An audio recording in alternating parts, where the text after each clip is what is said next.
if a man will be used of God and remain relevant with God, one area of battle he must win is the area of purity. And people don't graduate from it.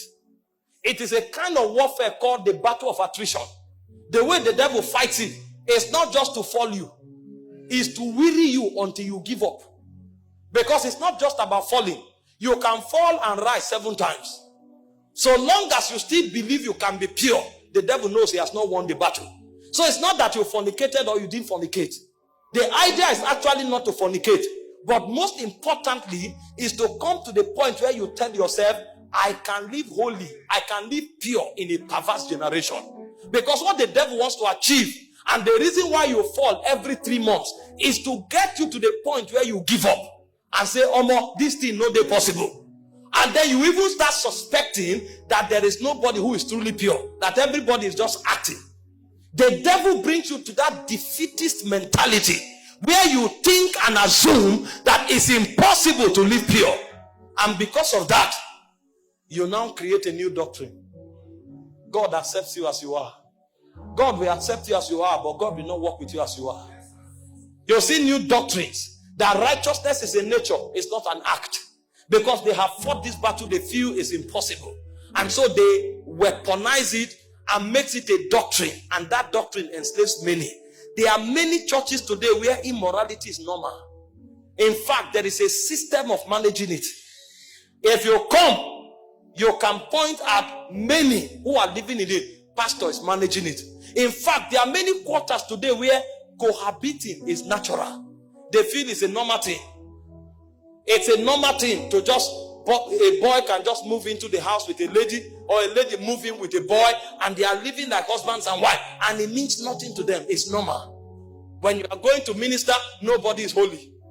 All you need to do is just to ask God for mercy, because all of us, we are work in progress. And so they legitimize iniquity. Today we have thrown morality to the gutters. Look at scriptures and find out men who captains the move of God. The Bible spoke concerning Joseph. In Genesis 39 verse 9, a woman of a big man in the city threw herself at him. Those days, when you are a man of means in society, you marry the best of women. Just the same way you ride the best of horses. And this woman threw herself to Joseph. Do what you want with me. I am all yours. And Joseph asked himself a question. How can I do this evil and sin against God? How can I commit this kind of evil? Nobody was seeing, but he knew God was seeing. I can't do this. The woman threatened him. I will not do it. In our generation today, we'll be the one going to pray, Lord, this temptation in this house. Hey, help me, oh, help me. What kind of temptation is this? Temptate what? The things that should attract anger from our spirit is what we are calling temptation. How can a married woman be affectionate towards you because she's beautiful? In our generation, we call it a temptation. It triggered anger in the heart of Joseph. And Joseph said, I will never do it. When the woman eventually accused him, the guy went into prison for 14 years. And there was no record that Joseph regretted of walking in purity. It was never documented that Joseph was angry with God or Joseph regretted for what he did. And suddenly the Bible will say, until the time that his word came. It said the word of the Lord tried it. The move of God in Egypt that saved the whole world was powered by a young boy that understood the place of sexual purity. If Joseph had compromised with Potiphar's wife, probably he would have become the head of the houseboys. He would have been promoted and be given a citizenship right. He would have become a senior houseboy forever. And there wouldn't have been a move of God in Egypt. Many moves of God have been aborted because of 5 minutes of pleasure in immorality. You thought nobody saw you, but heaven was waiting on you. That time when you were battling whether to do it or not, the fate of God was resting on you.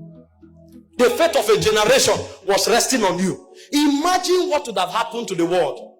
The whole world would have died of hunger because that move of God was resting on one man. One man. There were not two. Only Joseph knew what to do. Only Joseph. So beyond having authority over senators, beyond having lordship over the house of Pharaoh, he was the lifeline of the move of God for that dispensation. If Moses had fornicated with Potiphar's wife, even his father would have died of hunger. The plan of God for a generation, except God intervened, the world would have been wiped off. People came from all over the world to look for food in Egypt. When Moses was battling to be sexually pure, that's what God was looking at.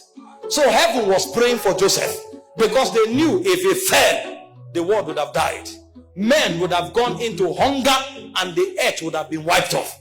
Do you know what is at stake? That 5 minutes that you compromised.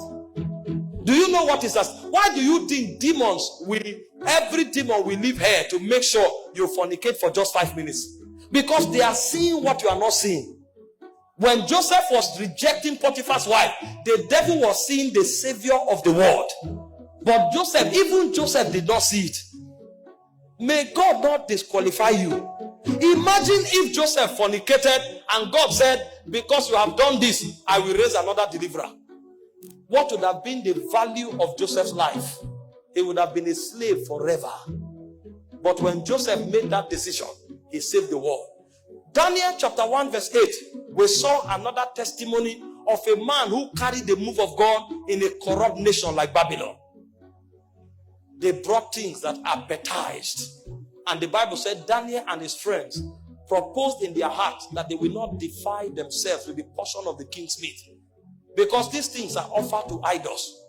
If it's what you need in order to grow fat, allow us to be lean. And by the grace of God, we will not grow lean, but we will not defile ourselves. God was looking at the faith of Israel. God was looking at the salvation of Israel from Babylon. It was never about food. This is the error of Adam. He thought it was about an apple. The devil knows this transaction is not about an apple. It's about the destiny of the human race. It's about the move of God over a dispensation. You are bargaining apple. A spirit is bargaining territories. You are bargaining apple. A spirit is bargaining the destiny of millions. Who told you it's an apple? You think the devil will come to you to strike a bargain with you about an apple? Do you know how busy the devil is? The Bible said the devil is running to and fro the earth. A being that busy, you think he will come away from his busy schedule and is arguing with you for 1 month just to sleep with that lady because of the pleasure? There's something he's seeing that you are not seeing. He has checked in the heaven and he has discovered that you are one of God's 7 soldiers for the next move of God. And if he brings you down, the move of God is at stake. You are thinking it's about pleasure. The devil is seeing the move of God that you are not seeing.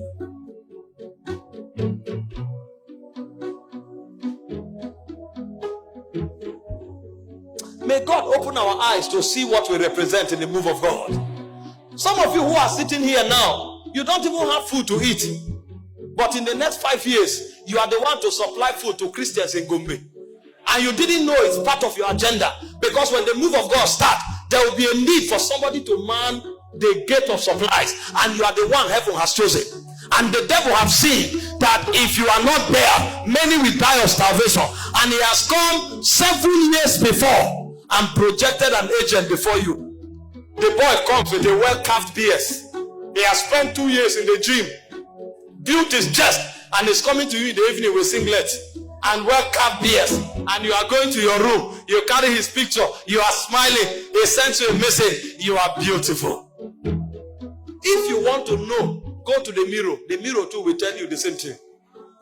You look at one text message, you read it 20 times, you smile, you smile, you smile. You are bargaining something that is about to happen in 7 years. If you have understanding, you will delete that message, block that person's number, and invite him to church to meet your pastor.